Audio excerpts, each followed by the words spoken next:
Hello, everybody, and welcome to Season 2, Episode 8 of The Dive. We're back. This is normally the time of the episode where I say I'm Jat, joined by Kobe and Azael, but that will be a lie. Kobe is out sick this week, so we have Phreak. How you doing, man? It is me. I was hoping to keep it a surprise for the audio-only guests. Of course, the ones who are looking are just like, what's this bald guy doing here next to Azael? I'm excited to be here. I like The Dive. I'll watch it / listen to it frequently, and Nice. now I'm here. And now you're going to get to watch yourself on it. I'm not going to watch this episode back. I guarantee you. What are you Why going to not? watch instead? Hotline League or something? I don't know. Oh, okay. Like, some other league show. More league talk shows? Yeah, another like Liquid documentary about how they're imploding or something. I don't know. Oh, man. We'll have to wait until the end of the season Yeah, it's for true. that. They're doing just fine. I actually like them. Okay. Good save. Good save. All right. So today we're going to be talking about the global event announcement that just came out with MSI, Worlds, Rift Rivals all having their locations announced. We're also going to look at what the changes for 8.4 will kind of affect on pro play and some of our thoughts from playing some games on that patch. And then we're going to preview Week 7 of the NA LCS. Yeah, as far as the global events announcement, for those of you who missed the news, Mid-Season Invitational has been announced. The play-in group stage, which is kind of play-in and group stage will all be happening in Berlin at the EU LCS studio. And then the knockout stage, which is the semifinals and finals, will be at the Zenith in Paris, which I believe we've been to before back in 2014. Yeah. Rift Rivals for EUNA will be in North America this year. So I'm really happy about that because travel to Europe sucked for that little quick event. Takes a while. And then Worlds is back in South Korea again with Hype. actual venue things to be announced. So that's really similar to 2014 for me because back in 2014, the All-Star game at the time, it wasn't MSI, it was in Paris. And then Worlds was at least quarterfinals to finals in Korea, and I really love being there. So I'm really happy about Worlds going back to Korea personally. Yeah, I'm actually super excited to go to Korea. I haven't been to Korea since 2010 when I was there for a WCG and then got to actually see some of the country. And it is really, really, I think, a unique place as far as gaming goes and how incorporated gaming and in esports is into their culture is really cool. So I definitely think the fans are going to be really excited. And I think a lot of the players are going to be really excited because let's be honest, there's going to be Korean teams near the end of the tournament, I don't right? know what you're talking about. That is a bold prediction. There's going to be at least one Korean team in top 4 at Worlds this year. Yes, Yeah, they've just been That's lucking insane. out the last 4 years. Yeah, we're This in like is the year great the luck part of runs out. multiverse. Like Magneto's winning and just like it's all weird. Yeah, I'm going to be going to PC Bongs on my off days. You didn't, I mean, you've been to Korea before for pro gaming events, but like that was some of the most fun I had was just, even though I didn't speak the language, just being around so many people that are just grinding games in a PC Bong. I loved it. I remember you and I do it a bunch, Jat. You were just running around playing Udyr and I was playing Jinx. We were undefeated in Korean solo queue. We made plat. Yeah, I think we were like in like we really played mid-plat like 15, 20 elo. games. Yeah. On a We won all our freshman games. The PC Bond culture is actually really fun. When I was there as well, we went with a lot of the this was back in my WoW Pro days and everything when we were playing. And like all the WoW pros went, we would go to PC Bongs. So we were just doing mix and match teams and stuff, and like with people for like Chinese pros, Korean pros, etc. So we couldn't even speak to these people. We're all just like, "You're on our team, right?" And we just like mix and match, and we were playing. And it was super fun. It's definitely very unique, and it's such like a big part of their culture. It was really cool. Plus, it was just cool seeing like a lot of the StarCraft pros and stuff were actually there practicing. So that was really cool as well. Also, I'm going to jump back a little bit to MSI because last year was the first year that so many different regions were in MSI for the play-in stage. And do you remember how there were 3 teams that were auto-seeded into the group stage? Yeah. Right? It was Korea, China, and Europe based on like a history of international success. So this totally flew under the radar. So when Vietnam became their own region, that then puts them into that same qualification pool, but the other play-in groups that were 4 teams and 4 teams, right? Because you're adding one region to this tournament. Yeah. So how do you add one region to the tournament without breaking everything? And it's by preceding 4 teams in the group stage, not 3. So North America no longer has to play in the play-in. The real reason that Vietnam is now a major Totally region, flew under we the all radar. figured it out. Yeah, I realized it the Hey, other Cloud9 day top 8, all right? They deserve it. when I was talking to some people in the forum, because what happened is, what used to happen is I haven't even heard a peep of that. You had the 2 winners of the play-in groups. What happened last time? One winner would play, like last year, one winner played the LMS, one winner played NA. The winners seeded in, and then you had an extra best of 5 that was a losers match. So who are the 4 again? Just to be totally clear, who are the four that Korea, will China, EU, NA, NA, Korea, and China. Okay. All the top 8 Because, from Worlds, basically. because okay. LMS is 5th, I think, and Vietnam is now 6th. That makes sense. So then essentially 7 through the rest of them go into the playing groups. Yeah. And they basically removed that losers match best of 5. Because otherwise you'd have 9 teams in groups and there's not a good way to do it. So congrats, NA. You did it. You made it out of play in again. It's crazy, right? I was gonna laugh if there was some way that it somehow like ended up the 4 teams. Vietnam gets one, and NA gets one, and then EU still has to play it. And like how incredibly salty everyone would have been if that was the case. I'm taking SK to 5 games, be like, you go back to the flight. Dog.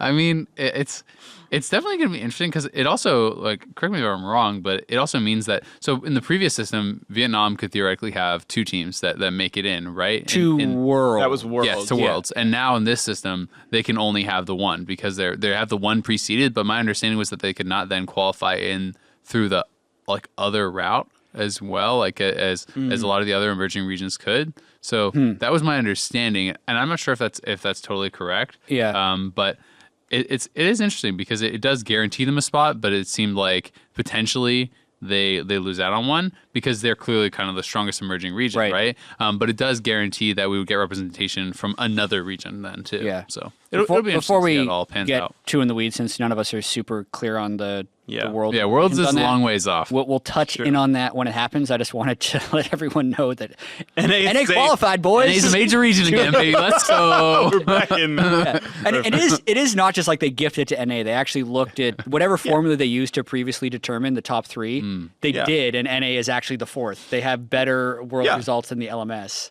That's true. Over the long That's term. definitely true. Which region has the most freedom? What are you? South Korea by a lot, apparently. Like- Which team is the most NA? It's like, okay. I mean, if we're talking about who's free, NA is definitely up there. Like, let's be we're real. definitely free. Speaking of global events, if anyone's been following Captain Flowers' Twitter, Yep. he got 1,000 retweets when he said he'd cast someone's, was it bronze solo No, queue? the Bronze bronze promos. player got 1,000 retweets. Yeah. So this guy DM'd Flowers and was like, "How many retweets cast my game, Flowers?" And Flowers was like, 1,000, bro. And then he actually got 1,000. And he got it. And, so now Flowers is gonna be casting it. So I think it's gonna be very funny. I actually I offered to cast it with Flowers because I think that kind of stuff is hilarious and really, really fun. I'm actually really looking forward to it. I don't even know if Flowers wants someone to cast with him. Technically, it's Flowers' choice if he wants. Exactly. To, I don't even know if I'm going to be it's casting his time with to talk. him. He might just want to do a solo cast. But that stuff is actually really fun. I'm actually really looking forward to watching or participating. It's like I think those community things are fun. I agree. It'll be fun for Flowers too because it'll mark like a little bit more than a year since he was back in his bedroom casting games like as a hobbyist, right? Yeah. Like it's always fun like having that transition where you're like, oh yeah, I loaded up the Winamp Shoutcast like plug-in and cast in my room, and then now I'm like a real Shoutcaster. Come going full back to that circle. Yeah, it's definitely cool. And back in when I was streaming a lot, I used to do like I'd cast viewers' games for a while and stuff like that, and things like that. That stuff can be pretty funny, and especially if you're trying to like analyze / break down like a bronze game. It can be pretty funny. Sweet. Ooh, So see if that Death Cap goes on Vayne. Wow. Check out Captain Flowers' Twitter for details on that. He hasn't set a time yet, but it's Captain probably Flowers. sometime next week. It used to be Captain Flowers 2. Now it's just He Captain dropped Flowers. it 2. He killed the original killed Captain the original Flowers Captain and thus Flowers. became him.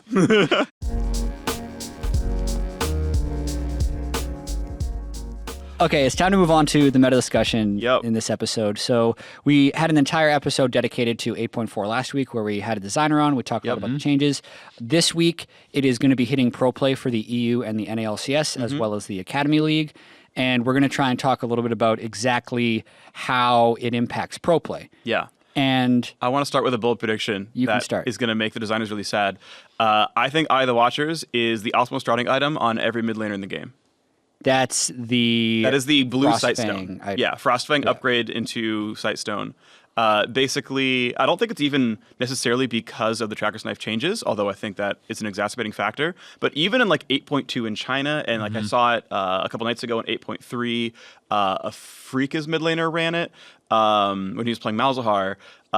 Basically, the item just is really good. It's just very efficient because a Frostfang just is a fiendish codex with Man Regen on it. And then it's roughly gold efficient to turn it into Eye of the Watchers, which then turns off the tribute, like, turning off. So tribute's always on. Right. So it's like, Just a gold efficient AP CDR health item That gives you lots of tribute gold. When do you also, get it has Sightstone? Huh? When do you get Sightstone? So a support combines it around 9 minutes. Okay. Considering that you're going to be last hitting minions and stuff, Frostfang Yeah. turns off for longer, but like it's probably still like 10 to 12 minutes for a mid laner.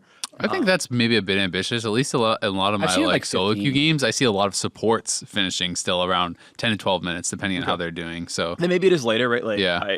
you're not going to be able to tell but you it's very but easily. it's still like just efficient, right? And then you're getting vision and everything. Right. Like It's that. efficient, and then it's a gold generation item, and then it gives you wards, right? Like Old Heart of Gold was bought by every tank ever, and then you just like played League of Legends from there. And I think this is Heart of Gold for mid lane, basically, and it turns into a Sightstone. So. My bold prediction, since there's not going to be any major changes, it seems, to gold generation items until 8.6, is by the end of like NA and EU playoffs and all that, you're just going to see it in everyone. Like teams will tick up to it. If I'm wrong, I'm wrong, but that's my bold prediction for the itemization. I think it depends on how quickly the Sightstone turns on. Like if it's and this will be unless you have more to say on the Sightstone stuff. Yeah, I kind of do. I'm interested about it because I do think. So while I agree as far as like if you're looking at the entire picture of the game, right, and it's like a 30-minute game, throughout time it's going to make up for itself as far as like it's going to pay a lot of gold, and then you're going to have this vision later on. But I actually think that there's like Seraphs is just so broken, in my opinion, and some of these other items are so friggin' strong that even though that item is incredibly gold efficient and vision is really good, if I build Eye of the Watchers and they have a completed Seraph and I have like Eye of the Watchers and my tier or whatever, then can I actually fight? And that is my kind of only question as to whether it should be. Like, I think it should see play, and I do think it makes a lot of sense. But will it be every single game? I don't think so, because I think that if you're playing against a Ryze or a Cassio and they're on Seraphs, I just think you cannot contest that person. Like, I actually just think Seraphs is insanely broken on champions that already built it. And Ludens is insanely good on all the poke champions that already built it too. Like, if you want to bring in a Vel'Koz or something like that. So, like, that point of power is definitely like a weakness, but at the same time, you can make the argument that Red Sight made you stronger than trackers before, but you can use the vision to avoid fights and these sorts of things, and then it becomes more of an option. At which point I'm okay with it. Agreed. I just don't think it's going to be mandatory, and I certainly hope it is not mandatory. Yeah. Right, and here's where I chime in on it. I think that Baron buff changes this equation a little bit. Okay, because I think in the 8.3, 8.2 meta, if Tracker's Knife is removed with how long games are going, you absolutely need that vision control for the late game, and you're willing to sack some pressure in lane. Unless we don't think you sack any pressure at all going Frostfang into that, which I think ends you do. up being true. Like, especially in some of the mid lane games I played where I was trying that strategy, I did feel noticeably weaker. Like you can bypass the laning phase a little bit by shoving, but you're weaker. So a couple of things with the new Baron buff. So you get 40 AP from it that you didn't used to get at 20 minutes when you get Baron, which is immediately making it a better stat bonus. Yeah. And it's 20 more ability power because it goes from 20 to 40 at the 20-minute mark, right? Yeah. Is that accurate? Yeah, exactly. So at 20 minutes is 24 attack damage and 40 ability power. 40 and by like 40 minutes, 80. it doubles. 80. Yeah. So it doubles up over 20 minutes, which is larger than it used to be pretty much in all stages. Yep, that's true. Also, caster minions take 50% less damage from champions. Yep. In general, they're harder to clear. Really meaningful. And the most meaningful thing, in my opinion, is fixing a bug where bonus attack damage wasn't affecting empowered siege minions, which is twice as impactful as it sounds, since empowered siege minions deal double damage to turrets. Yep. So what this means, and I've been testing this, and I wonder if there's going to be any pro teams that try this.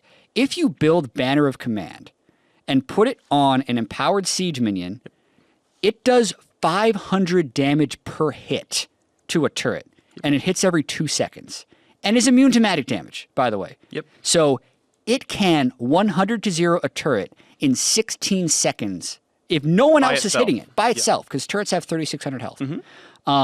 There are situations, if you're really good as well, where you can actually get 2 siege minions in the same wave, and if you then had 2 banners, the minions themselves would kill the turret in 8 seconds. Yeah. So essentially what this means is if a team gets Baron and a banner, they just walk that minion to a turret, and if the other team doesn't hard engage to draw minion aggro away from the turret or kill the team, they lose their entire base. Like, it actually doesn't take very long. It's a minute-long push, and your Nexus turret is down.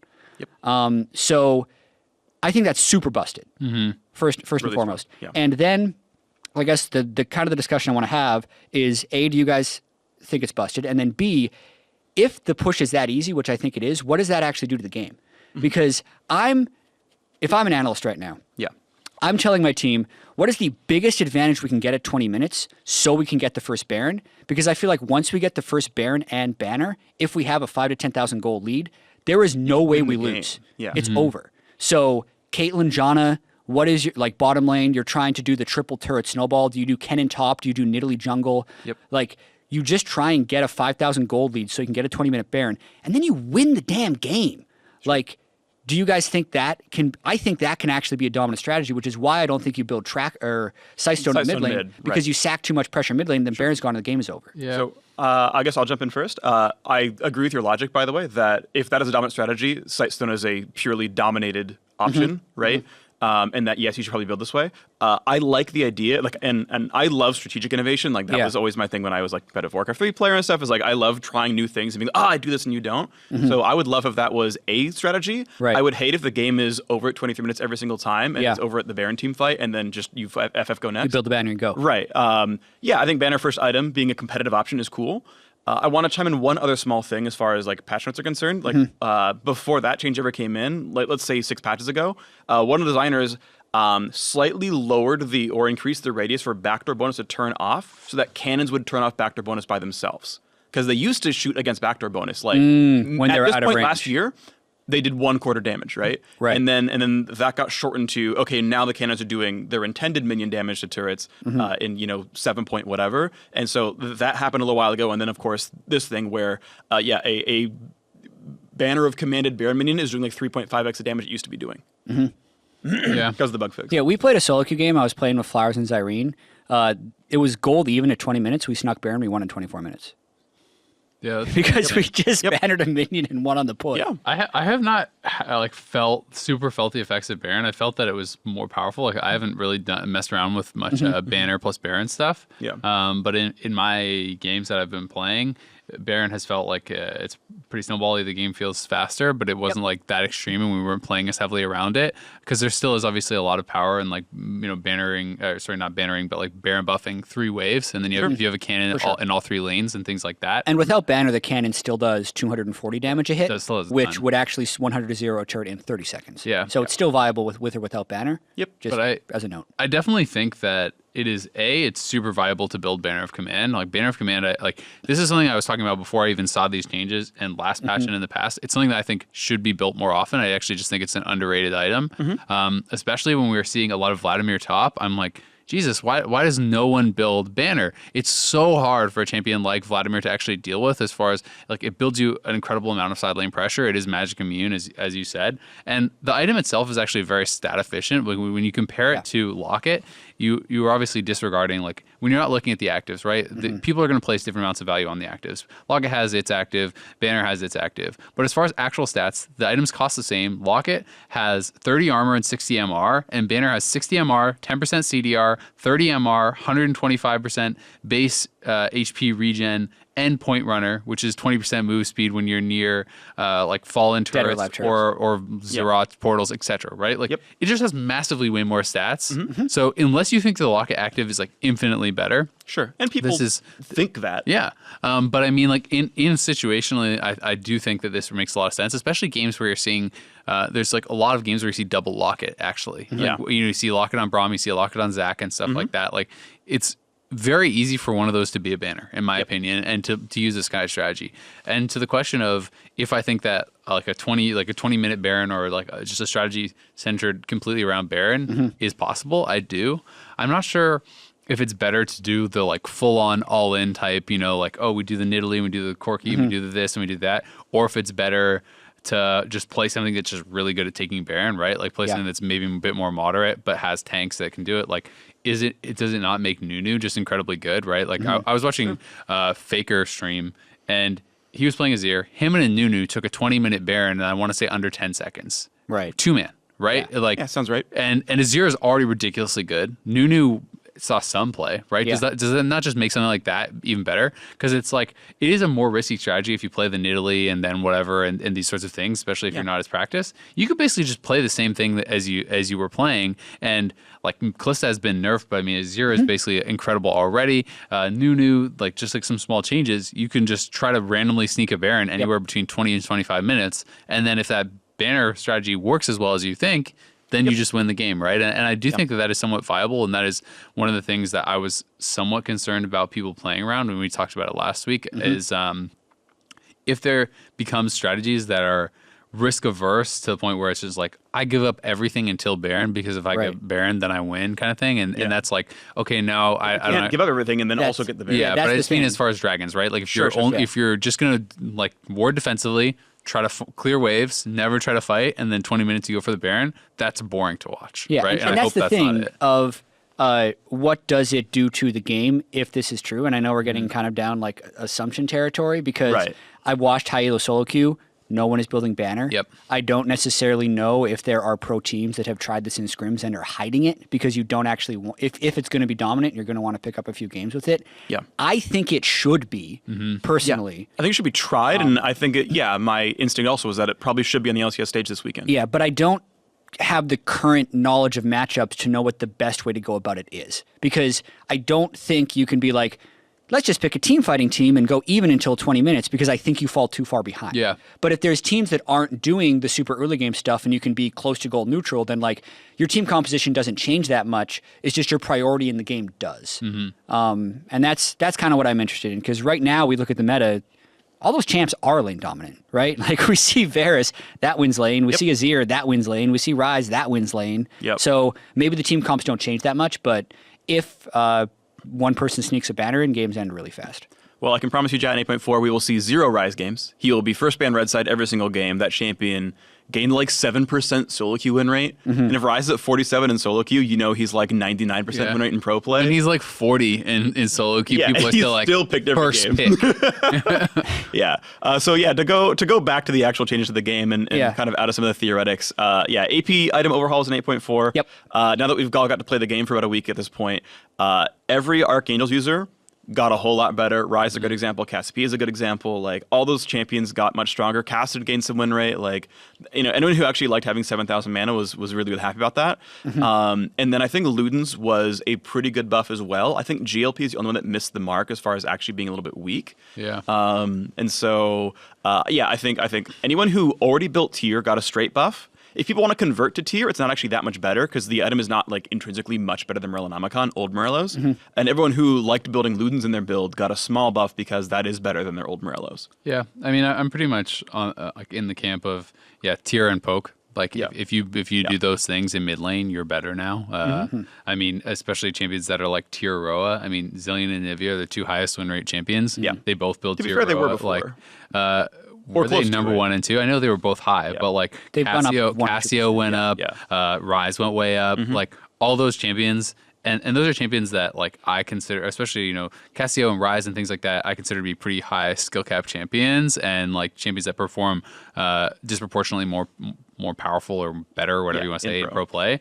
Vel'Koz is an interesting one to me, because I think like Vel'Koz being able to rush Ludens is actually a really big buff for that champion. His burst was already really crazy, and now he doesn't have to actually go like build a Morello and then do this sort of thing, or build a Ludens and have no mana. Like champions like that seem incredibly strong. I've even been seeing like a fair bit of like fizz with like Ludens rush and things like this, where it seems pretty strong. So it'll be interesting. I mean, I definitely think Ryze is going to be like first pick, first ban. There's some of those champions that are just going to move up in priority. But as far as actually how it changes the game, I don't really think that mid lane looks like overall that different. I think it looks less different than I was expecting it to. Having played a number of games, it generally feels pretty similar to me. The outputs feel similar, even if the way you're getting there is a little bit different. And like that seemed to be the goal. Yeah, exactly. And it worked in that sense. I am curious how. Oh man, I forgot the name of the item. It's the charge up AP item that has on demand Spellbinder. Spellbinder. I've literally never seen someone build it. No. What? I built it and felt great. I put a Cassiopeia all the time. So I've been spectating a lot of high elo challenger games. Someone is building it every game. Yeah. Whether it's Vladimir, whether it's an Evelyn, whether it's like Ari, because I'm actually thinking the on-demand movement speed is what's most valuable. It's not about like, hey, I do 20% more damage for 4 seconds. It's like, this is a low cooldown mini ghost. Yeah. And that gets me in and out of so many crucial situations. Yeah, it's pretty interesting. I mean, I was just talking specifically about like my games. I've not really been seeing anyone build it. And I guess it's one of those things that maybe people, like myself included, aren't sure in which cases it actually makes sense to build, right? And maybe once you see that more, it will become a more common item. But it's interesting because the thing I would tag on to that is like I haven't been seeing people build it, but I love looking at analytics and looking at item stats and things. On almost every champion, I see this as one of the winning items, like the highest win rate items, with a very low build rate, right? And I'm never quite sure with that. It's hard to know. Oh, well, do people just not know about it and it's really good, or is it? Oh, it's really good in this situation, and when you build it, then you have a high chance to win, right? I think people are going to build it when they're snowballing. For one, you're not going to get to that. You're not going to rush that item often, right? You're usually rushing your Lost Chapter item. Then like that's when you start to deviate. You either see the Oblivion Orb, which is the old haunting guys, and I also think we're seeing less death cap than we should. I was talking to someone else about this. I think potentially on a lot of mages, third item should be death cap instead of Void Staff. Just with the way a lot of the breakpoints are working, and Void Staff should move. And Void Staff got nerfed, and death cap got buffed. Exactly, and Riley's got buffed too. 40% AP. Leandri's. And there's so many champions that, Riley's Leandri's is one that you can do on some of the tankier champions. There are a lot of different ways you can get there. And I think potentially Spellbinder is built in the win more scenario. It's when you're not really worried about your super late game scaling with death cap. It's when you're not really worried about shredding tanks, and then you just get to win. Or there's a chance that the 10% move speed and the on-demand move speed is just busted. Move speed's always been an underrated stat in League of Legends. I had an 1100 AP Cassiopeia game with no buffs other than Blue Elixir.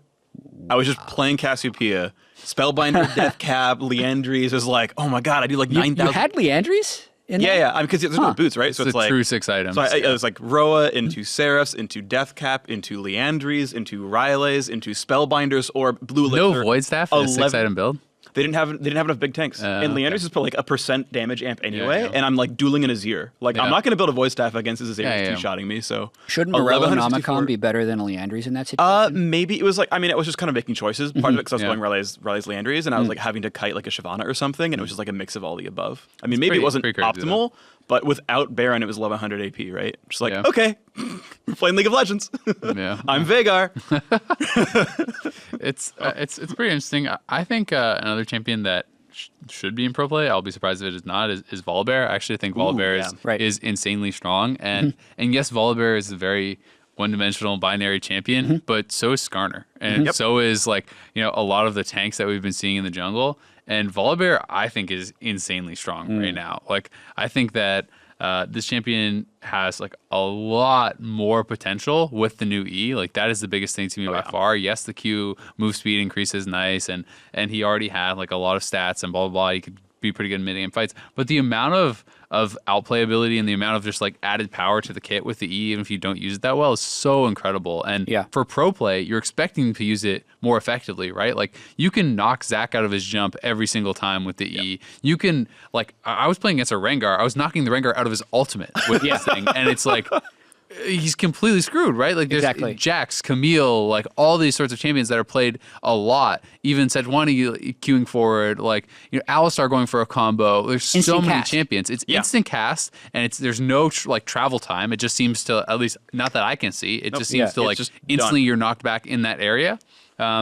It's really strong. You can flip people and knock them back further in your team. Like he's just really good. Yeah, and I'd say the added thing to this is kind of the last big change of how it impacts pro play is the Tracker's Knife removal. I know we touched on it a little bit at the start, but the champions that would have been reliant on Chilling Smite or Challenging Smite, like Volibear, because I think you need Blue Smite on Volibear, no longer pay the opportunity cost of not going Trackers, which inherently buffs those champions substantially. And that's just a little tweak, right? Like even Rek'Sai, I think, goes way up for a number of reasons because people used to go Chilling Smite Sightstone on Rek'Sai even when Trackers was in the game because Chilling Smite is just amazing on him, right? If you're not right next to someone on Rek'Sai, you're useless.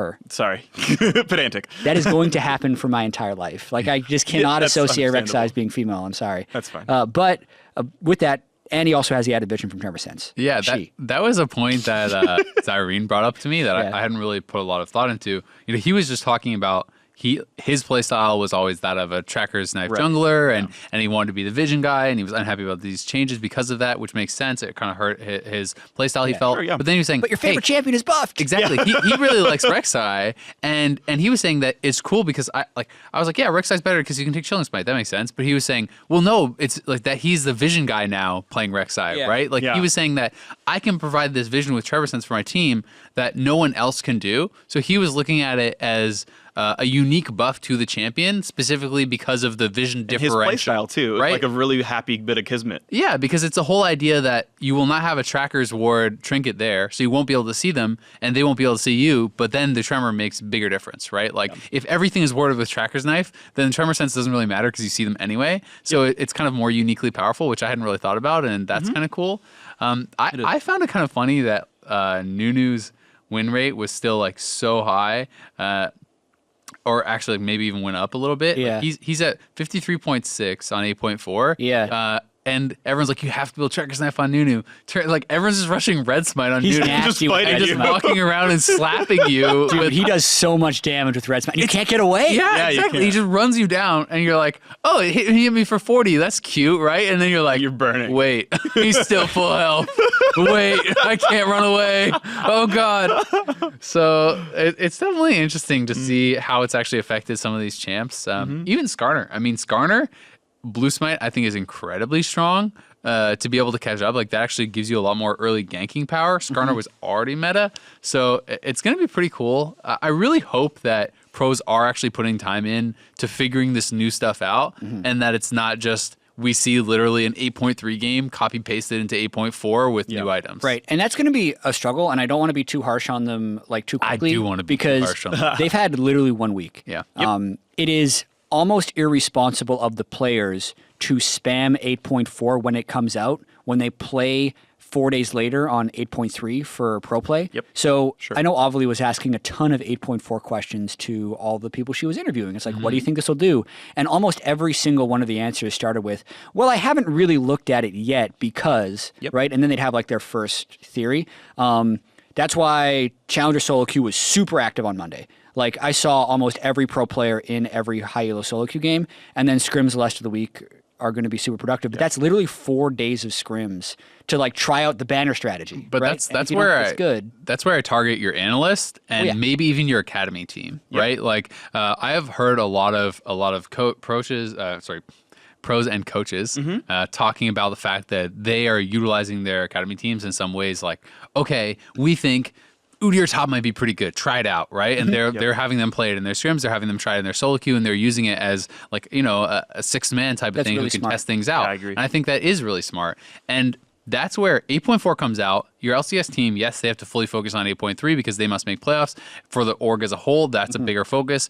But maybe your academy team should be spamming all these changes, and your analysts should for sure be grinding on this, perhaps in combination with your academy team, so that when Jensen here, who has played his 3 days of games, I just tell you, Jensen, this is what you build, this is how you do it, and if you have a good system, if you have a good analyst, if you have Golden Glue or whoever is I think he's the academy mid laner, if there's trust there, then he's like, okay, great. Golden Glue says build this. I trust him. This is what is good. This is what I will do. And now your team has an advantage. And that's how I think it should work. I don't know if teams are actually doing that. Yeah. But yeah, it's not just about the pro. It's about the organization as a whole. Yeah. What do you think about, and this is something I should definitely talk to the academy people about, what if we took away the 2-week gap on academy patches? Oh, right? geez, Academy's on the patch same day patch one. as LCS. What if we just made it's like 8.4 come out on Wednesday, Academy's on Thursday. You're playing on the new patch, boys. It'd be interesting. I mean, I think purely from my own spectator point of view, that would make me more interested in Academy and probably bring more people into watching Academy because they would want to see the new stuff on the new patch and kind of find out. I also think in a world where teams are utilizing their academy team to try out new changes anyway, that's probably better for the players. But as far as competitive integrity of academy and those players wanting the most competitive possible experience and an experience as similar as possible to LCS, then that does hurt that a bit. But it's weighing pros and cons. And if you're putting me on a delayed patch, but my team is saying, no, go play 8.4 because we care more about you figuring that out for LCS team anyway, then does it really matter? I don't know. Sure. Phreak, do you have anything else to hit on 8.4 before we move on to NA LCS? Yes, I had it was two thoughts about playing on 8.4. I was in the NA LCS lounge, and it was a couple of junglers, Medios and someone else, I forget who, were like, they'd already played like a Fiddlesticks game or two. Like, and this is like during the LCS week, right? And like, oh yeah, we're going to figure out whatever. But then also like, there's a couple of LCS teams I know like play as many as a quarter of their scrims against their academy team, right? There's 9 other LCS teams play against, but a quarter of their scrims are against the academy team. And like, in some cases, it's like better practice than most of their scrims otherwise. So like, there's some teams who really do hit this really hard, who like think they have a really good handle on what the academy team is for, and they're using it what they think to their fullest. And I think there are some teams who aren't quite sure if their academy team is worth it. And we might actually see that pay off in this week. One last little tag on. Have either of you seen the second Elder in any of your games? No. The game is always I haven't played over. a 44-minute game yet. Same. Have you even seen it on a stream? I have had one game. I've probably played 10 or 15 games. I've had one game go over 35 minutes. Yeah. I have had one game where 2 elders died, but we each got one, and then we won on the second. Yeah. Like the second elder, our first. Okay. I've not even seen that. And obviously pro play is generally much slower than solo queue anyway. But I'll be interested to see, is the game just faster enough now that those changes didn't even matter? And if that's the case, then that's fine, because hey, it's good to have like an end date on the game. Yes. Yeah, I actually like the clamp. Like I like if you're winning and they're turtling, it's a 45-minute clamp. Yep. You get elder 2 and you can just win. Because Yeah, everyone's I like that max a lot. items by that point anyway. Like That's true.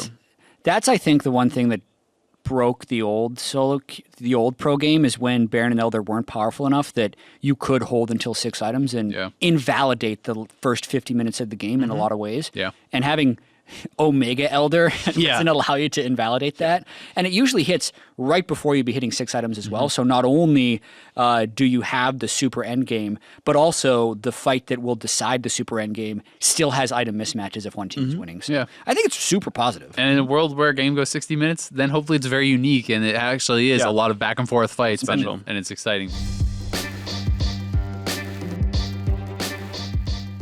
Anyway, I think we can move on to NA LCS, and kind of the focus here, we're trying to figure out how good are some of these teams, right? You were talking about there's kind of like the clear top 2. Yep. There's the clear 7 to 10, 3 to 6. Who knows? Like, who is kind of in here? Because this is what's actually happened with the standings. We have Echo Fox in first, Cloud9 one game behind them in second, and then there are 4 teams that are either 7-5 or 6-6. Clutch Gaming, 100 Thieves, Team Liquid, and TSM. And then there's a 2-game drop-off before FlyQuest at 4 wins and then the CLG Golden Guardians tier at 3 wins. Yeah. So, like, yes, there is a chance that those packs move. Yep. But we think that it's probably fairly likely they stay in those packs. And therefore, the most interesting pack of teams to talk about is 3 to 6. Yeah. Yep. Clutch, 100 Thieves, Liquid, and TSM. So we thought it would be pretty fun to try and say, of this group, who is the best, who is likely to be 6th. Yeah, it is going to be really interesting. The one caveat I will give is I think that TSM, if they lose to FlyQuest, that gets a bit more interesting because they actually are playing, and TSM has to play TL and C9 still, right? So there's definitely possibility for them to pick up some more losses. But disregarding that, it's really hard to actually tell just how good some of these teams are. I mean, I am still of the opinion, based on discussions with pros and the interviews, even people are talking about, and coaches and everything, that TSM is like going to be on an upward climb. Adrian, even in his interview, said TSM is their major competition. That's the first place team, saying that the team that's 6-6 is the one they have to worry about, not the team that's 9-3. Well, just look at the 2 games they played against Echo Fox. Yeah, 10,000 gold up in the first one, and then they beat them pretty handily in the second one. Yeah, so Phreak? that's interesting. Yeah, I mean, it is really weird because I know like TSM is a team where I was actually going to start asking in the middle of that week, like, okay, at what point do you just stop saying, like it was on the NA LCS launch stream with Sneaky and Medias was like, at what point do you stop saying, okay, but TSM's going to make it by the end of the game, right? Because like they were coming into the week at like 4-6. It's like, guys, TSM still sucks. And then they beat Echo Fox in front of our eyes. I'm like, was a okay, I big win. guess turns out you just keep waiting, and TSM shows up by the end of it all. So yeah, like I have them like back in high hopes. I was dumping 100 Thieves stock as well, and then like they had a pretty good week. It seems like they're back on the same page, and Afro's running around playing Bard, Thresh, and Blitzcrank in order and wins all 3 games. And we're like, okay, they figured it out. Cool. Yep, they're back on playing well as players, and like a team like Clutch that I was like super high on in the preseason. I had them as like number 3 or 4 team in the league. I'm like, well, even when you were tied for 3rd at the start of the week and you're still tied for 3rd, it's like, I don't believe in you at all anymore. And it's like, I want to like Clutch, but like it's not clicking. So like they're on the bottom end of that pool for me. Yeah. It's really interesting because the 100 Thieves stuff, well, I do think that builds some confidence, is seeing some really good games from them, especially from Afro. Yeah. It is also high variance champions, right? And like even from his own interview, Blitz from behind is pretty crap, right? You lose, they have vision of everything. Their tanks are just walking at you. You can't get hooks. So it's like the question becomes then, is this a reliable strategy where they can play playmakers every time and win off of Afro kind of carrying them, right? Like, or carrying the playmaking, if you want to say that, because the Thresh and the Blitz game were incredible and super exciting, but can they do that every time? And if they can't, can they do something else? And then for TSM, like they did have a good week. They went 2-0, that's great, but they beat Optic. And then the Echo Fox game was still kind of a head scratcher for me because like you want to be like, wow, they beat the best team in the league. Incredible. That's amazing. They're back. Yeah, because Echo Fox runs Fiora Zillion all the time. Yeah, exactly. Right? Beat Prime Echo Fox. The Fiora mid, Zillion support. Tanks. No tanks really, but even like I can look past the draft and more, and I just look at the individual play, and I'm like, this is just the worst game from Echo Fox this whole season. Phoenix was actually awful in that game. Like not even caring about how the pick was. Their early game was actually good. Dardoch had good pathing. They were winning in top lane. Mid lane's getting farm. Bot lane's not that behind. Even with the Zillion thing, like everything seemed like the early game was going pretty well, but I actually just think Phoenix was terrible in that game. He missed time literally every single parry on taunt. He never was able to pressure side lanes. He was never able to be effective in team fights. And he is much better than that. He's one of the best mid laners in the league. And then it becomes, well, is TSM like have they gotten so good that they just made Echo Fox look like this? Or did Echo Fox have a bad game? And I feel like Echo Fox had more of a bad game. Yep. So even though I feel like TSM will probably still rise, I cannot definitively say TSM is back. Like, I just don't know how good they are. Yeah, and I also think that 8.4 is a bit of a reset for a lot of these teams. That's true, too, and yeah. I like to do this a lot in analysis of if this is true, what else is true? And based on my best guess of Baron accelerating games and Second Elder being a free win if it gets there, what that means to me is early game matters a lot more than it used to. Yeah. So one thing that I think I can do now, and it's going to be a little bit dictated by the stats because the teams that were playing for late game previously didn't need to have good early games, and potentially they were playing the right way and will still be able to play early game. Yeah. But this means that teams that are good early game are now going to convert a larger percentage of those games to victory. Yeah. So I look at gold at 15 stats. Team Liquid is the best in the league. Team Solo Mid is plus 1,000 gold at 15. Clutch is negative 1,300, and 100 Thieves is negative 411. Yeah. Just based off of that, I think I can say that TSM and Liquid are going to climb to the 3-4 spot, and that Clutch and 100 Thieves will probably end up in 5-6. It'll be interesting though, because I wonder how much those TL stats are biased by early weeks where they were looking way better. Like these last couple weeks, the last couple weeks, current form have looked like much more of a struggle. So I don't know what their actual gold stats are over, say, the last 2 weeks in isolation or something. Because I do think that plays into it too, as far as like mental state of the team and all these sorts of things. But the early game point is really interesting to me. I'm just kind of thinking which teams have the players that can win early game, whether or not they're trying to. Like, how can they win early game reliably? Yeah, and like when I'm looking at that for the patch, I'm looking a lot at junglers too, and I was thinking a lot about what for junglers who, okay, it's a dark world out there now. You don't get to play your Zac and kind of comfily like ward everything, just farm up, right? Who excels in that world? And I'm like, oh God, I don't want to play against Stardock. Like that's really scary. What about Lyra, right? Like, can Lyra now go back to his old form where he's just smashing people on aggressive junglers and maybe turn around some of Clutch's early game woes? Can Svenskeren or Mike Young, right? yeah, like, exactly. Does he show up like to his spring split form, right, where everyone was super happy about him? And Acadian, right? Like guys like that even. So like that, when I look at Mike Young's like when he had his most success, when Katie had his most success, when like a lot of these guys at their best, Sven Skaren as well. When I think of all these guys at their best, they're playing aggressive junglers, they're invading, they're fighting, they're doing all these things, and this is a different style now that I'm assuming will have to be brought forth with the loss of Tracker's Knife and some of the changes. So like thinking about which junglers will excel most in that is also really interesting because that can really dictate a team's early game, right? So I think that's going to be something to take into consideration too.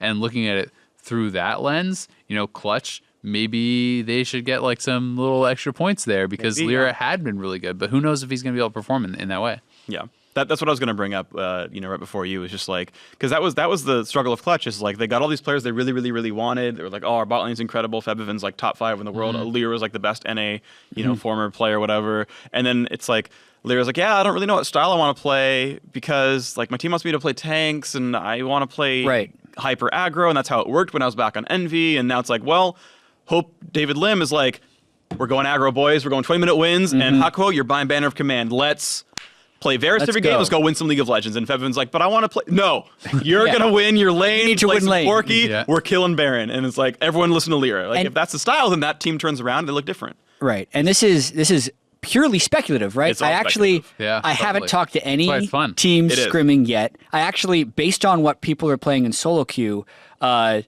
aside from, I think Echo Fox is going to do this because randomly Hooney started playing AD Kennen top in a solo queue game. I'm like, why would he be doing this? So he can shove lane, kill a turret, go to Baron, and win the game. That's like, in my head, I'm thinking Banner Kennen. No. Absolutely not. Someone else built the banner, but it's that kind of strategy. The CLG get even worse. Okay, that's kind of our last topic, actually. So before we move on to CLG being tied for 10, where do you guys just give me your 1, 2, 3, 4, or rather 3, 4, 5, 6. It's predictions for the end of the split. It's really hard if I have gun to my head and I haven't put much more thought than just what we have on the show. I'd probably go with your current amount of thought on the show. TL, Clutch, 100 Thieves. TSM, TL, Clutch, 100 Thieves. Phreak? Without speculating too much, TL, 100 Thieves, TSM, Clutch. TL, 100 Thieves above TSM. We're going to see Liquid versus 100 Thieves later. I'm going to say, even though I think there is a high likelihood that TSM does make it here based on their schedule and how inconsistent they've been, I still think they're going to drop a few more games kind of inexplicably. So, and even though Liquid hasn't looked good, there's no confidence in a lot of these teams. Based on early game, I think Liquid, TSM, 100 Thieves, Clutch. I haven't had that much faith in the Clutch team, even though they have won a bunch of late games, and I want to see if they can transition. And they're 2 over TSM or at least make their style work in this new patch. You don't have to play early game to win. You just need to be able to get to a point where you can convert. And strength of schedule matters a lot, and that's something I haven't really super checked out. But I mean, TSM still plays C9, which is going to be tough. They play TL, so like those kind of games are going to be super important for when you're playing another team that you're competing against for those spots. That can dictate a lot. They got Echo Fox out of the way, which is something that a lot of these other teams haven't done yet. Cute. But the other thing I want to point out is Clutch are 2-0 over TSM and 1 game ahead. So like TSM has to heavily leapfrog them to take their spot, but I still think it's going to happen. Win +2 in the next 6. Yeah. Yikes. Yeah. CLG. The note here is CLG are awful, and then a frowny face. I think it's safe to say at this point that CLG are probably or in the conversation for worst team in the league. But, preseason, there were decently high expectations. Number 1, number 3. Number 3, you guys talked about this on NA LCS tonight, and it's not so much to say like why we were wrong, but it's kind of saying since they're most likely out of the playoffs, what do they need to do or change since we're in the franchised world to come back in summer and compete? I don't know, man. I mean, so it was really kind of sad seeing Darshan's interview where he's like, "This is the week we must go 2-0," and then it's an 0-2, right? And they look really rough. And then I'm thinking about through the lens of junglers affecting early game, how important that is, and like aggressive styles, and that doesn't seem like Rainover to me at all. I still feel like his success has been on the control and tanky guy, and I just think that right now things are not working at all, and it feels like there are some strong individual points. I actually think 6A has had a couple good games. Even the 0-2 week, I think he actually looked pretty good on both his Calista games. Sure. Very clearly things are not working, and I feel like when you have good players and things are not working, the team just needs to get blown up. I think Reignover needs to go personally, and I think that you go from there. Like that seems like it just needs to happen, though. It doesn't feel like it's working at all. Yeah, and I had a lot of hype around Reignover in the preseason because I thought the game was in a state where the old Reignover should have excelled. And he has been way worse than I anticipated. And it's not just about like, oh, his pathing was bad. He is just making huge mistakes in the middle of games. Like the most telling one Even from ahead. was the Zac ultimate where he started channeling it and then he pressed his stopwatch.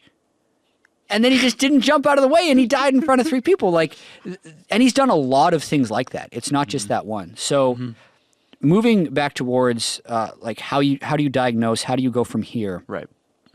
When I watch that team, I see a huge sense of desperation on all of the players. I see Darshan flashing to hit a last vital on an Ornn when the other Ornn has a flash up and he has no and he's at jungle over presence. half HP, Yeah, and exactly. Darshan doesn't even have a completed item. There's no way you're killing him. And there's no way he's killing him, but he thinks this is somehow going to give them an advantage to win. That's also not a play that I ever see Darshan make in solo queue. Yeah. So why is he doing it on the LCS stage? And he's kind of the same way. Like I've seen him be a good player. I've seen him be a great player, but he's now played 10 champions in 12 games and hasn't really looked comfortable on any of them. Yeah. And then we see Stixxay, who, while he's the only player in the league not to have a killer assist pre-15 minutes, has been doing some big work in team fights, but still then makes that desperate play to try and flash forward. So it's like, I really do feel like if you actually throw this team into a solo queue environment and you tell them not to talk to each other, and all they got is smart pings, and they're all just playing their game and just doing the thing, I think they're better. Yeah. So I think, yes, I think Reignover needs to be replaced with a jungler who's not as choky, so to speak, where he's making these huge mechanical mistakes. But more so, I think their mindset needs to shift drastically, and they need to stop trying to win the game and just focus on doing what they've done for 5 years. The thing I would do, like in terms of like what you actually change, I agree that I think Reignover needs to go away, and I agree on one hand he's not playing very well, but also like I'm pretty sure what his budget is actually outlandish. Like I'm pretty sure Reignover's making just like top 5% of any player in NA, and it's just like not worth that. I could be wrong, right? I don't actually know, but that's I know he got a huge amount of money last year with Liquid. I have no idea what happened this year. So maybe it went down because he didn't do very well, but and I think the other big thing is, and this was credit to the CLG subreddit, LOL, where they're like, you should get back Afromu. It's clear you need to buy him back from the Thieves, but it's like I think they do need someone who is naturally a shot caller. Like I think the willingness and desire to lead a team is like sort of an intrinsic personality trait that you don't easily teach to people. Right. Like you're going to now coordinate 5 people who are very good at League of Legends and focus less on your individual play. I don't think you breed that in people, not quickly anyway. Right. And in the preseason, they're like, here's Huhi the shot caller, and they had like this Yeah. darkly lit room with a ring light, and it's like Huhi's going to teach everyone how to do. And it's like I'd say the only player that's done that is Afromu. Back in 2013, he wasn't a shot call, and they're like, fair. you're going to slowly be that. But I agree with you. Like, what are all the other examples of players that are trying to pick up shot calling? We've seen Reckless do it. We've seen Bjergsen do it. It's I would almost say never. Smoothie worked, Smoothie right? is a guy who I think is a good example of that, where I think one of it was not one of his strengths. When he was first kind of coming into the actual LCS scene, and people talked a lot about him wanting to improve that, and having heard him in game, I think he's actually incredible now, and so there are examples, but I agree it's hard, and I do still agree that you have to have the personality that perhaps that fits it, and then maybe you can learn from there, or maybe it just doesn't fit with some people or whatever. But regardless of what happens, you talk about the mental reset kind of thing, and I think getting a new player does give you that. It can give you the honeymoon phase. It can give you a reset on some things, because I think CLG clearly is not a top team, right? Yeah. But do I think they should be as bad as they are doing right now? No, players, I actually still don't. And I think it is a lot about like the desperation that you're talking about, right? Like seeing Darshan so heavily try to get advantages in lane, and like I've seen him do this on Narf so many times, where as soon as he gets Mega, he's like just jumping forward with no vision of the jungler onto them, trying to get these big trades to establish lane dominance, and then the jungler's in the bush and he dies, right? And it's like he's just better than that from what I've seen, right? And I feel the same about a lot of their players, and it's interesting because I've even started to hear some people like really attacking Zix and everything and that and who knows, right? Like there are obviously a lot of issues with the team, and maybe it's ultimately the coach's responsibility to fix that. But Zix has been with CLG for so long through a lot of success, and they won 2 championships under Zix. Is he suddenly the worst coach now? Like, did he forget how to do it, or is he unwilling to change players and he got lucky? Right, like. And there's some like measure of responsibility that has to end at the coach's door. Like sure, of course. Like at the end of the day, you can argue whether the coach should be able to, if it's a mental problem, should the coach be able to fix that? Maybe, right? Maybe like in the ideal world, the coach transcends everything and like picks the perfect players, and they're always and in he the right gives spots them the to rousing win. speech, and then they're all good again. But like that probably is not going to happen, and I don't think that this is something where you get rid of Zix. And I would think that CLG management would not be as short-sighted to get rid of him when he's been with them for so long and had so much success. But I do think for sure we're going to see changes, and it kind of brings me to another somewhat tangential point that I'm interested in your guys' thoughts. There's been some talk about with franchising, do you think that creates more or less changes in the offseason? And because there's been a lot of talk about, oh, this creates more stability, longer careers and things. And I do think it creates more stability for the teams, but players can still get kicked out. Like just because your team is not going to get kicked out of the league doesn't mean that you keep them. And with Academy, maybe there's more people to pull from.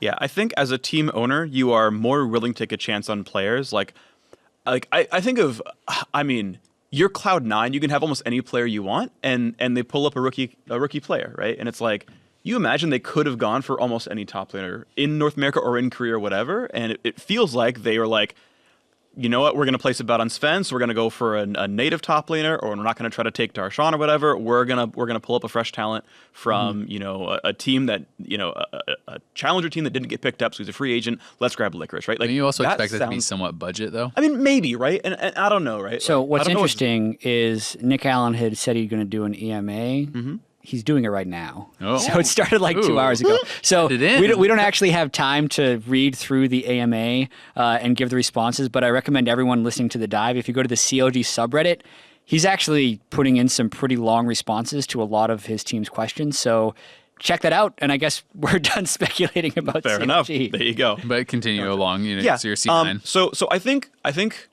coming into any given season, I would expect that almost any given team is willing to take risks, right? Like, if you're in danger of being relegated, like, do you throw together the Huni Dardoch lineup? That's a huge risk. That it's like, this is going to be amazing, or 10th place, and you're like, oh, out of the LCS. Right? Like, you don't take that risk. I feel like if you're Rick Fox, and like if you're Cloud9, I don't know if you take the risk on Licorice. Like maybe you do, right? And they would have done that no matter what. But like those are the examples. Or FlyQuest blows up their entire lineup and replaces literally every single player practically, right? And it's like, how much, right? Like, those are big risks that teams take, because we can wait a split and it's okay. We can wait 5 splits and it's okay, as long as we're building towards success.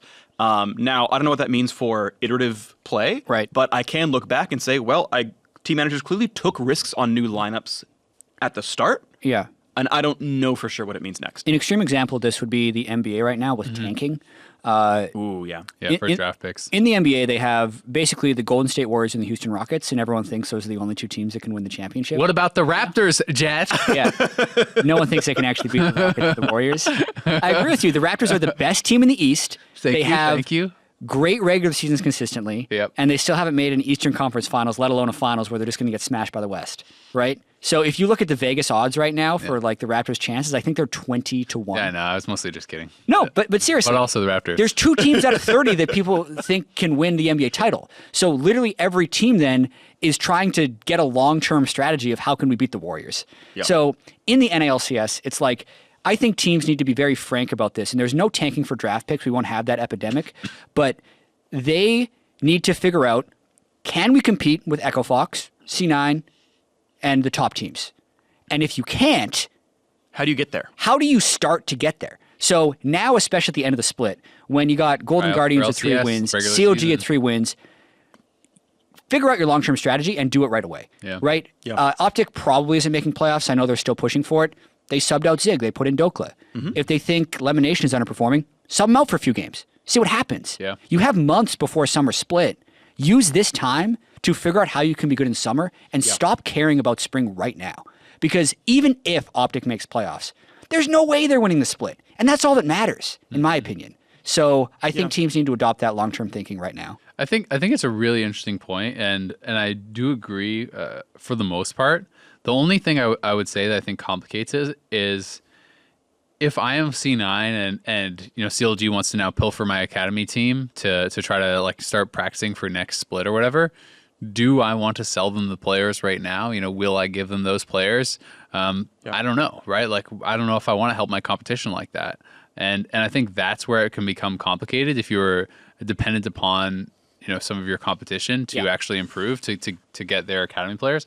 And maybe you can make that work, and it also adds complications for C9. Then this is just a random example. I'm not actually targeting players. Yeah. If the academy players then came up or whatever, then they have to find replacements for their academy players and so on and so forth, right? So there are some definite complications there. But I do totally agree. If you have your eye on a player and you can get him in now, and you are Golden Guardians or CLG with 3 wins, at this point you should probably be just trying. This should be your tryouts for summer, right? There's no real way to test players, despite the fact that a lot of like Jack and C9 guys have been like, yep, we knew Licorice was going to do this well all along.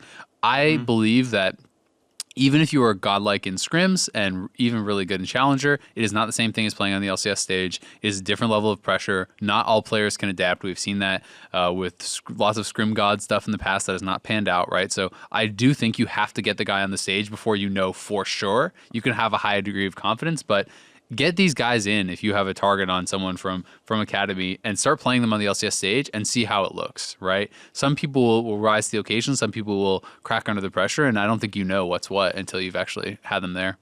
Yep. All right. Move on to Twitter. Yep. Great. As we've now been like, all right, bottom tier NA LCS teams, try new stuff.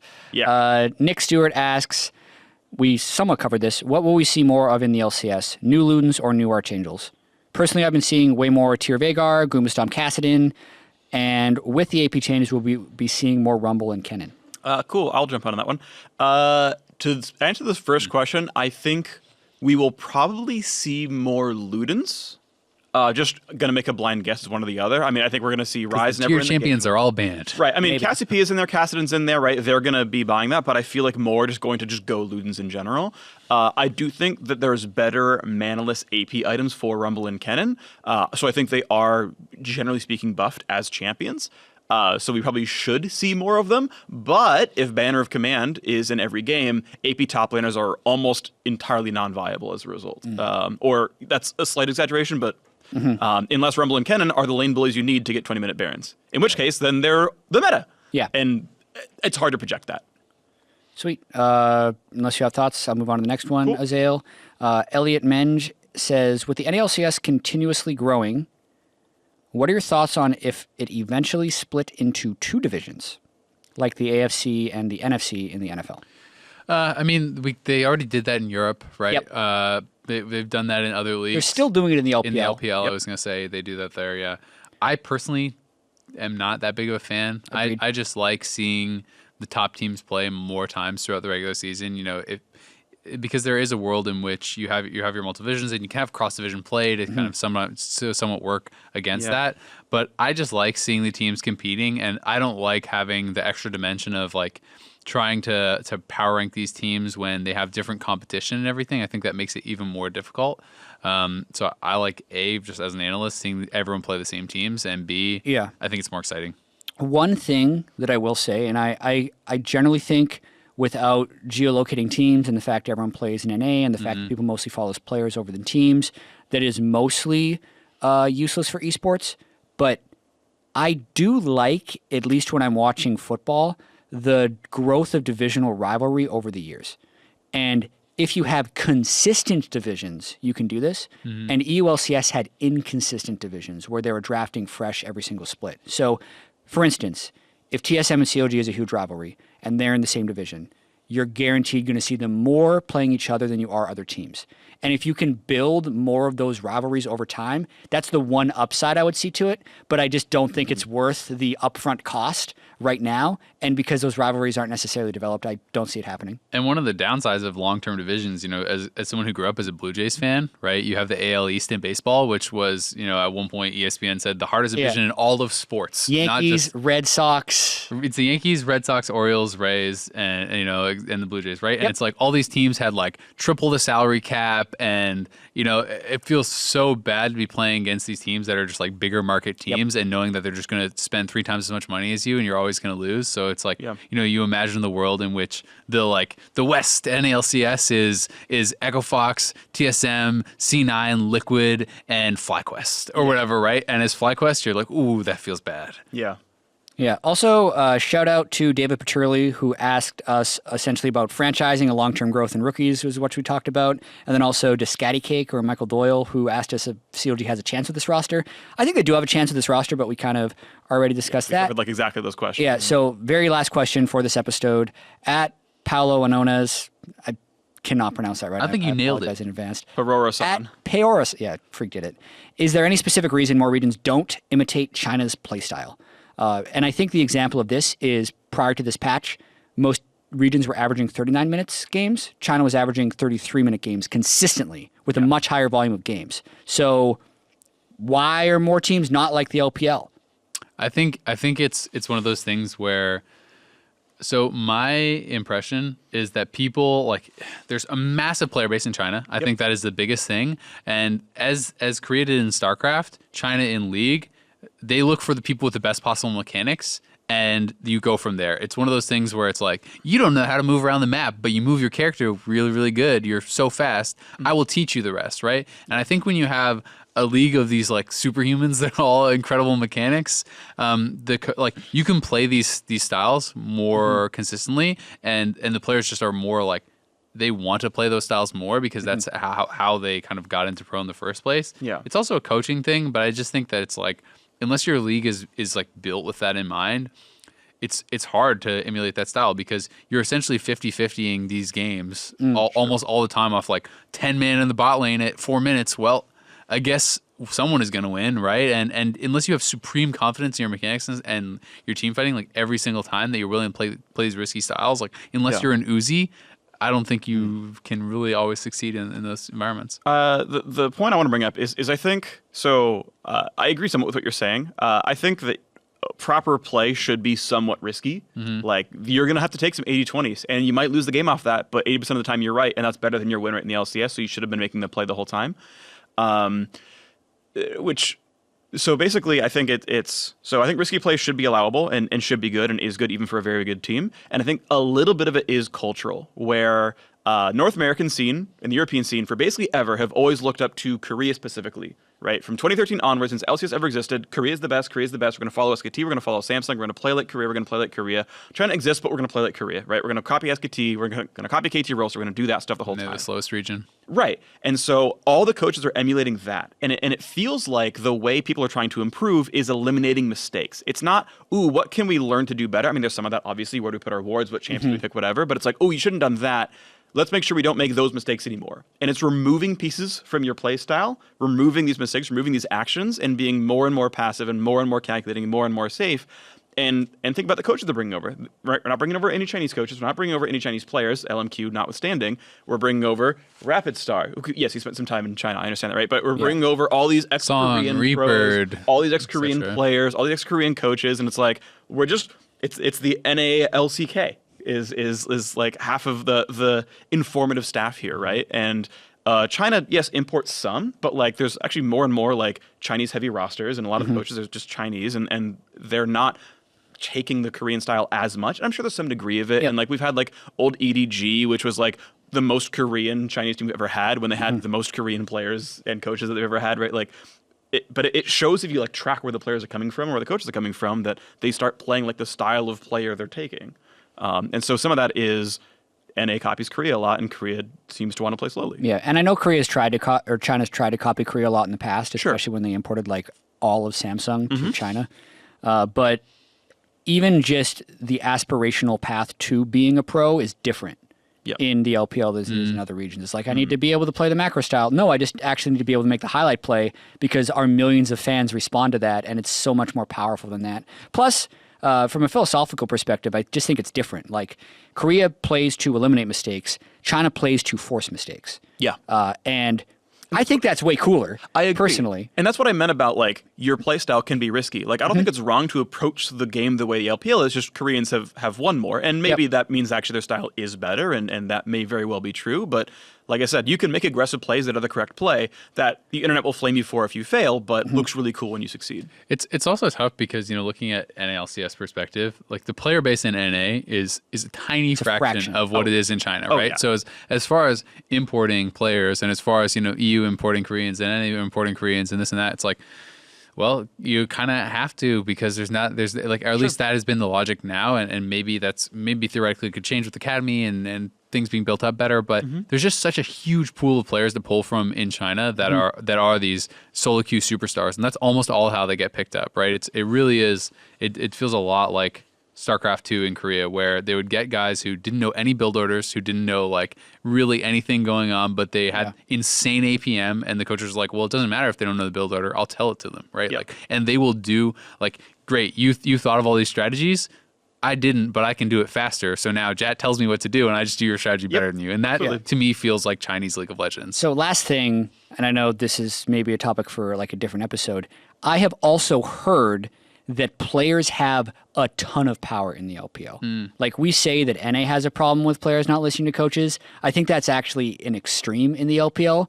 So maybe the reason they're playing Bloodthirsty is because they wanna and that the coaches can't control them. If they're, well, I guess you're just gonna fight then, so we're doing it. Coach is like, yeah, okay, so you're gonna play it slow, ward up around Vision. Uzi will play Callista. Uzi's He like, insta-locks Vayne. Kind of like It's like 5-man bot. that's potentially the other side of it. We just have like this theory, but the coaches just don't have any power. All right. That's going to do it for this episode of The Drive. Thank you so much for joining us. Remember, you can send your question in. Thank you Tweet, for having me. Right Chat, right Kobe, right Azel, or right Phreak. He'll read it. I will. Use the hashtag TheDiveLOL. He'll probably even respond to some will you? Twitter. Yeah. He will. We'll be back next Wednesday, but until then, make sure to tune in to the NA LCS this weekend. NA LCS Countdown starts at 1:30 p.m. Pacific Time. Also, Team Liquid and 100 Thieves battle for third. It's going to be hype. See you then. Bye.